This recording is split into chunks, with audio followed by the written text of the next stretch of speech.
पिता की लाज रखी कि पिता का बेटा कैसा होना चाहिए। और हमने अपने पिता के व्यवसाय का संचालन किया है। उसकी जो तिजारत होती है, उस तिजारत से हमने बराबर हाथ बटाया है, हमने बराबर हाथ बटाया है। उसकी सृष्टि में किस तरीके से उसके तिजारत को, इसके व्यवसाय को, इसकी दुनिया को, इसके उद्यान को, इसके बगीचे को कैसे बढ़िया होना चाहिए, हमने ये निरंतर किया है। और पिता की संपदा पर अधिकार किया है, पिता के परिवार का भी पालन किया है। केवल उसकी तिजारत को ही नहीं चलाया है, केवल सृष्टि का जो स्वरूप है उसको ही नहीं निखारा है, बल्कि हमने ये भी किया है कि मनुष्यों को सुसंस्कृत और समुन्नत बनाने के लिए जो कुछ भी हमसे संभव था वो हमने सब कुछ किया है। इसलिए हमारा पिता हमसे प्रसन्न।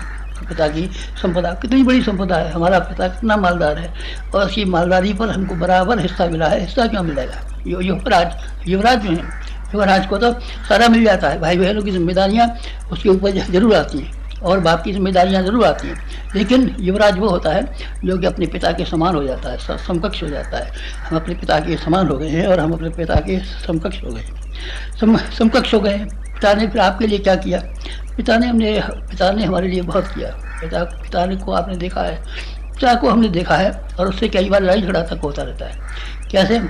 पिता को हमने प्रतिध्वनि के रूप में देखा है, गुंबज की आवाज़ के रूप में। गुंबज की आवाज़ के रूप में अपने पिता को हमने देखा है। जो शब्द हमने कहा बस वही शब्द लौट कर किया गया। कुएं की आवाज़, गुंबज की आवाज़ होती है ना, वो बिल्कुल आवाज़